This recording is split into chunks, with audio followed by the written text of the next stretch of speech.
So, hello to everybody to our last session, the concluding session of our wonderful conference will include 3 talks of invited speakers, starting with Susie Moat. She is a professor of behavioral science at Warwick Business School, and she is a co-director of the Data Science Lab in Warwick, and that's one of the reasons we are very interested to listen to her talk, because she is one of the colleagues interested in working hard on the usage of internet data, of tracking data, to explain and describe human behavior in different contexts. We're very proud to have you here.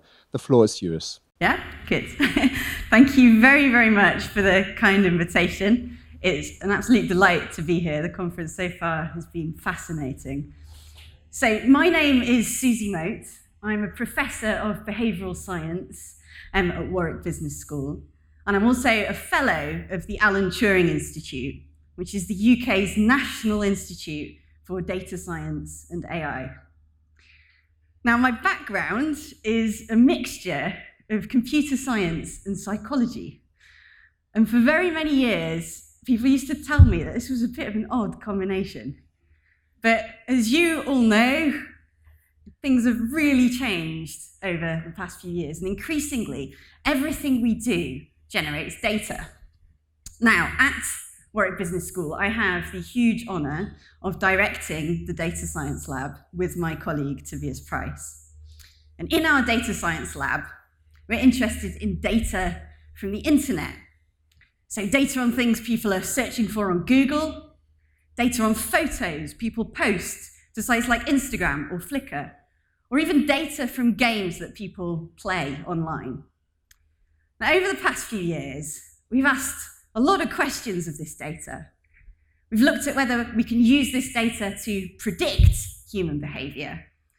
We've looked at whether we can use it to measure human behavior that was previously incredibly expensive or just very time-consuming to capture. And we've also looked at whether we can use this data, with a little bit of help from AI, to help us measure things that we simply couldn't measure before. And that's what I'm going to tell you about today. So, this is a picture of the Lake District in the UK. Now, I grew up not too far from the Lake District, and I used to really love spending time there because it's beautiful, and just being in this beautiful space made me feel better. Up there in the top right-hand corner, that's Chinuki Sarasina. Chinuki is a fantastic researcher. She's just finished her PhD in our lab. But before she came to study with us, she had a really interesting career doing a number of things, including running her own design agency. So Chinuki has a real sense of how the way places look might impact the way we all feel.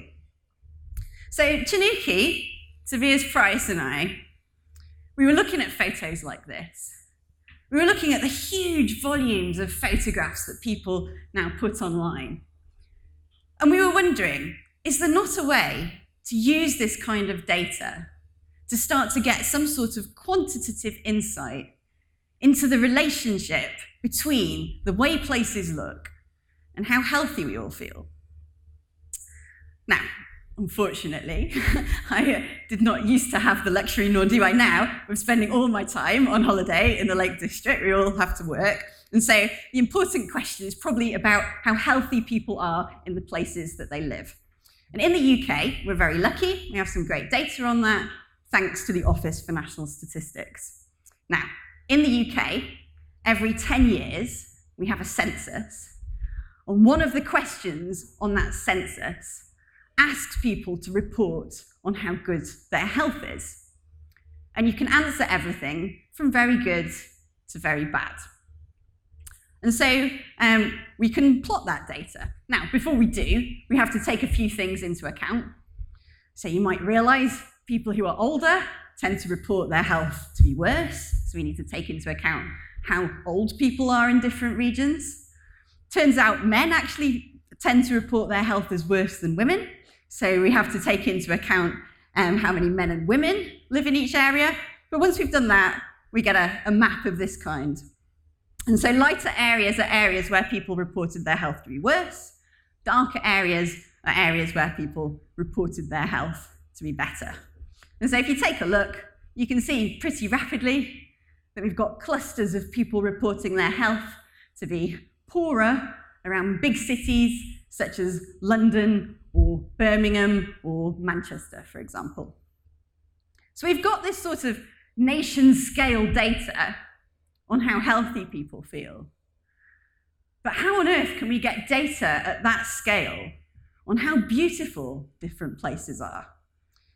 Now, the answer to this question, thankfully, came to us in the shape of a game called Scenic or Not. So Scenic or Not was made by My Society, an organisation back in 2009, and I'm very happy to say it now lives in our data science lab at Warwick. And Scenic or Not shows you pictures like this one and asks you to rate them between 1 and 10. So if you think this picture is really scenic, you can give it 10. If you think it's awful, you can give it 1, or you can pick something in between. And those pictures, in turn, they come from another game called Geograph, where people get points for uploading pictures in as many kilometre squares as possible across Great Britain. So on the back of Scenic or Not and Geograph, we have over 1.5 million ratings for 200,000 locations across Great Britain. And so we can map that data too. So if you map the data, this is what it looks like. Darker areas are areas that were rated as more scenic. That dark purple area up in the north is the Lake District, so I was delighted to see everybody agreed with me. Down in the south, looks like we should be spending our holidays in Cornwall, also doing very well.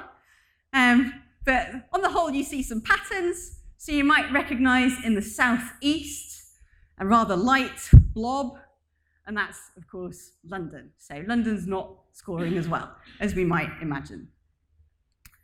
So what we wondered is, okay, well, what would we see if we put this data together with the data on how healthy people had reported themselves to be? And the answer was that people who lived in areas that were rated as more scenic were reporting their health to be better. Now, if you've just been looking at those two maps, I'm sure you're all thinking, well, aren't there some absolutely massive confounds here? I mean, for example, we just saw that in big cities like London, people were reporting their health to be worse. In those big cities, we're not getting the Lake District scores. So, this could be something really simple about whether people live in the city or the country. Now, we wondered that too. And so we split England into urban, suburban, and rural areas and looked at whether this relationship held in those areas on their own. And we found it did. So, for example, even if you just look at urban areas where you're not going to get those high scores like you do in the Lake District, the differences in the ratings still help us gain a better explanation of how healthy people report themselves to be. Now, even with that out of the way, you might think, well, yes, but who lives in the areas in cities that look a bit more attractive? Surely it's the people with more financial resources. We wondered that too, but you'll realize, thankfully, we have a lot of data on demographic characteristics like income, again, thanks to the ONS. So we were able to put that sort of data into our model so that we could take that into account. And while it is sadly the case, lower incomes associated with people reporting their health to be worse, it isn't enough to explain this relationship.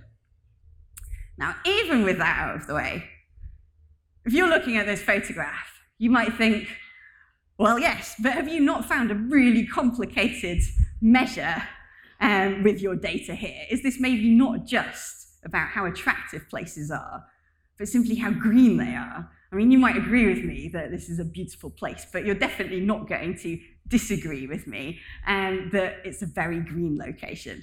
And so we wondered that too. Indeed, people have thought about the relationship between green space and well-being in the past. The reason people have looked at green space and well-being in the past is because it has traditionally been much easier to measure. So you can use satellite photography, or rather aerial photography, to work out how green a location is, so we can generate some measures, plot it, and it looks like this. And if you look at that map, you see, well, yes, the Lake District is very green, as we could have inferred for ourselves. And indeed, there's some similarities between this map and our map of how attractive different places were. But if you put them next to each other, these maps are not exactly the same. So over towards the east, for example, you see areas that don't score as well in terms of how scenic they are, but they're doing very well in terms of how green they are. So what we wondered is, okay, which one of these metrics is going to help us best explain how healthy people report themselves to be? So we built 3 models, all using our control variables, our demographic variables. In one model, we looked at the green space data. In another model, we looked at the scenicness data. And in a third model, we put both of these data sets in together. And what we see is that if you want the best possible explanation of how healthy people report themselves to be, there's very little evidence that we can afford to ignore the data on aesthetics. So the size of these bars represents roughly the amount of evidence we have for each of these models, amongst them as a set. Green is the evidence for the green space only model, and you can see hardly any of these bars are green across all the different areas. And in fact, in the urban area in particular, by this analysis, the model we have the most evidence for is the model that's drawing on the scenicness data alone. Across all of them, evidence that we should be using the scenicness data, perhaps with the green space data. Now, I should be really clear about something at this point. This is quite clearly a correlation. It's not the case that I can stand here at this point and claim that we've shown that living in a more scenic environment causes people to feel healthier. So, for example, one thing that we can't yet rule out is that people who feel healthier one day wake up and decide to move to a more attractive location. And trying to get these sorts of things out of the way, investigated, is something we're working on at the moment. But even if we did have genuinely causal evidence of a relationship between how attractive a place was and how healthy people reported themselves to be, there are still questions we might want to ask. Specifically, why? Why might we have this relationship? Is it because people who live in more attractive locations are more likely to go out and do some exercise? Or is it perhaps that people who live in more attractive locations feel happier, and this happiness makes them feel healthier in turn? Now, happiness is an interesting topic because that has also traditionally been very difficult to measure. So, for example, you could run an experiment. You could take a couple of groups of people, put them in 2 different situations, ask them how happy they were before and afterwards. But the problem with that sort of approach is we tend to have fairly low numbers of people and a low number of scenarios that we can consider. We could try running a survey, and indeed people have done this, so asking thousands of people how happy they feel. But traditionally, the effort required to do this has been so considerable that people only get asked, say, once a year.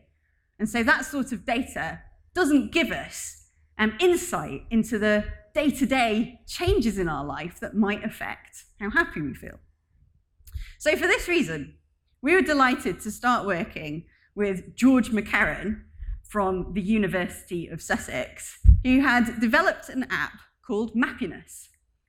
So, Mappiness pings you a couple of times a day, and it asks you how happy you feel. It also asks you who you're with and what you're doing. And on the back of this Mappiness data, we have 3 years of measurements for 15,000 people and regularly reporting on how happy they felt. Now, if you have that scale of data, you start to see some patterns. So, for example, it's maybe a good job I gave my talk today rather than yesterday. Hopefully you're all feeling a little happier. In terms of months, well, it could have been worse. I'm not sure you would have wanted me to interrupt you in the summer. But these sorts of simple patterns aside, this sort of regular contextual measurement of how happy people are allows us to ask something we really couldn't before. Are people genuinely happier in more attractive locations? And the answer is that they are. And crucially, that holds even if we take into account how green an area is, even if we take into account whether it's a built or a natural area, even if we look at whether it's urban, suburban, or rural. So again, it holds in cities. Even in cities where you don't get these high scores, people still report themselves to be happier when they're in more attractive locations. And the advantage of being able to really measure environmental aesthetics, scenicness, and measure how happy people are means that we also get quantitative insights into how big the change is.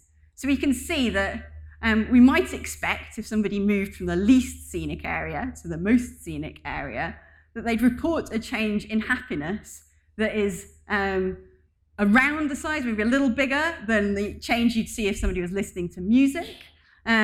Similar again to the change if they were talking, chatting, or socializing. The inverse of the slump that we all report, apparently, when we're traveling or commuting.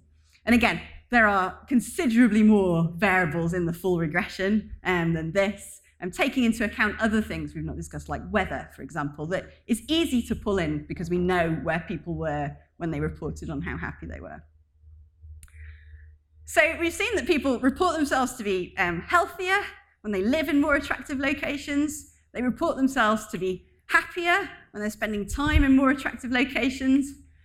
And so we mentioned this to some planners. And they said, well, that's really nice. But what makes a place more attractive? And we said, we'll go and look at our pile of 200,000 photographs then. We thought, okay, we're not sure how we're going to approach this. Planners often interested in built environments that they can affect. So let's look at built urban environments. What have people reported as more attractive there? Ended up pulling out the photos with the highest ratings, looking at what was in them, and then sort of lamely waving them about and saying, well, we think people like bridges. Not really the kind of answer that we were going for when we'd done all of this quantitative work. But thankfully, as others have commented today, there's been other major changes over the past few years, not only in the amount of data that's become available, but in the ability of computers to understand what that data represents. So, for example, computers can now give us much more information than they used to about what is actually in a photograph. And so we thought, okay, well, can we, instead of trying to work with this big pile of 200,000 photographs ourselves, can we somehow use artificial intelligence to analyze what's in the photos? So that's exactly what we did. We passed all of our photographs, like this one, to a convolutional neural network called Places CNN that was developed by some researchers at MIT. Now, Places CNN, if you put in a photograph like this, it will tell you what sorts of things it thinks are in the photograph. So it's come up with things like valley or lake natural here, and what kinds of characteristics the scene might have. So, for example, we've got here natural light. And in total, there's over 300 features that this convolutional neural network outputs for each photograph. And so we can put our 200,000 photographs in, get 300 features for each of them out, and then we finally have some numbers so we can start taking a more quantitative approach to this question of what really makes people rate photographs as more attractive. And to do that, we use a special kind of regression, which takes into account that you are going to see correlations between some of these features, like valley and lake natural. Specifically, we use an elastic net. Now, the first things which came out were a little on the obvious side. So, for example, the first things that we saw is, okay, turns out people like lakes. It's not just me. Similarly, they were giving the valleys high ratings. On the other side, photographs which had industrial areas in them were not scoring as well, nor were photographs that had buildings that the convolutional neural network thought looked like hospitals. So it seemed pretty obvious to start with, right? The natural places are doing really well, the built areas are not doing very well. We didn't really need a CNN to tell us that. But when we started to look at the areas that many of us live in, the built-up urban areas, we started to see that the pattern was a little bit more nuanced. So, for example, in those sorts of areas, you find that there are built elements that can improve the aesthetics of the scene. So, for example, buildings with character, such as cottages or castles. To my absolute delight, bridges. It really does come out. So viaducts, aqueducts, they were also boosting the score. And at the same time, it's not the case that all green spaces, natural spaces, are the same. So yes, if you've got trees in the scene, then that boosts people's rating of that scene. But if you have just plain grassy green areas, then those sorts of scenes don't score as well. So just thinking that it's green space is clearly too simplistic. It's not. There are built elements that can improve this score, and not all green and natural elements are going to boost it. So we were delighted that we had escaped our previous embarrassment at not being able to answer that question. But we couldn't help but wonder whether this couldn't go a bit further. And this comes back to one of the limitations of our original data set. So I mentioned on GeoGraph, people get points for rating or for uploading photographs in as many kilometre squares of Great Britain as they can. Now, Scenic or not, building on that, in its original form, only had one rating for every kilometre squared. But there were way more photographs than that. And in urban areas, it would be really useful to have more dense measurements. So one possibility would be to just get people to rate a whole load more photographs. But we wondered, well, if we've got a CNN that can tell us what's in the photograph, can we not also train a CNN to tell us how scenic the photograph is? And so that's what we did. We took Places CNN, and we essentially told it, well, stop trying to tell us what's in it, build on what you knew before, but look at this scenic data and start learning the relationship between photographs and the rating that they've been given. So we use transfer learning over Places CNN. And if you do this, then we find you can create a convolutional neural network that does a pretty good job of estimating the ratings that humans give to photographs. So, for example, this is a map that was created by our CNN. So each dot is the location of a photograph. So red dots are photos that the CNN didn't like so much, and blue dots are photos that the CNN really liked. Now, if you look at the map, you can see some obvious patterns. The CNN loves the parks, drawn blue dots all over them. But if you actually start looking in more detail at the data, then you see that, again, the pattern is more nuanced than that. So if we ask the CNN, okay, what are your top 5% favorite locations in London? Then this is what we see. Indeed, places like Hampstead Heath, green natural places, getting great scores. But in that top 5%, we also see built locations like Big Ben or like the Tower of London. So just like what we'd seen in the scenic data, the CNN has learned that it isn't just natural elements that can boost the score of a scene, but some built elements can too. So to conclude, across all of this research, what we find is that scenic areas are not just green areas. Scenic areas are not just natural areas, but scenic areas do appear to be places that might have consequences for something that matters to us as much as our health and our happiness. Thank you very much. Yeah, thanks a lot, Susie, for this impressive and fascinating talk. And you're very much in time. Thanks a lot. So we have time for some questions. Thank you. It's so nice to see a talk that focuses on beauty and happiness. It's a delightful thing for a Friday afternoon. So you might be familiar with this. There was this guy, Dennis Dutton, who studied things that are universally beautiful.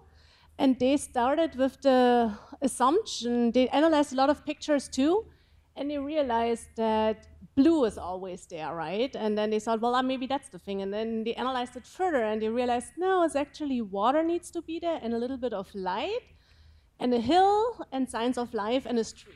So maybe that might supplement your findings. Thank you. Yeah, no, thanks for that.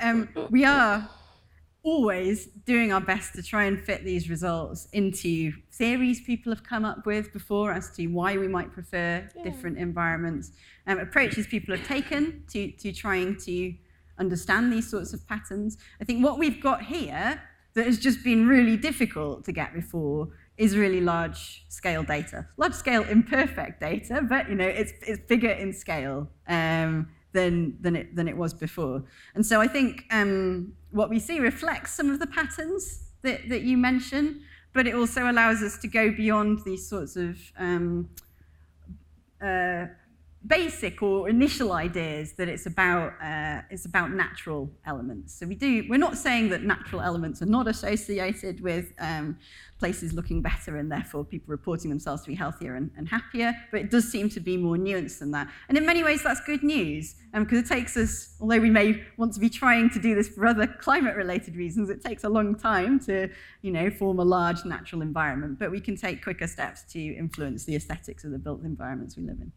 Yeah, thank you very much for the fascinating talk. I was wondering, you already hinted at it, that you're currently working on a project that basically looks at selection and causation, potentially. So I was wondering whether you can just say a little more about your current or future planned work on that. No, thanks for this question. So the thorny topic of causality and how to address this here is always something I'm very, very happy to discuss with people. The approach we've taken so far is that really what we need to move from a correlation result to a claim of causality is essentially to rule out the other explanations that could exist for the initial relationship. And so some of that has been trying to take out confounds. So I didn't talk about pollution, but we've looked at that sort of thing as well, whether that could help explain what we find. We have also started to look at data where we can see that people have moved house that might help us try to understand whether there is this sort of reverse effect that seems unlikely, but obviously we're not in the business of deciding whether it seems unlikely. We want to try and get quantitative evidence around that. So there's a lot of further explanations we're trying to work out, and we're also looking at how else we can exploit the fact that we can automatically infer the characteristics of the image, and whether we can go beyond the level of detail that I've shown you in these analyses to provide more nuanced advice to people who want to try and affect the environments that we live in. Okay, thank you very much again, Susie, for this talk. Thank you. Thank you for the questions.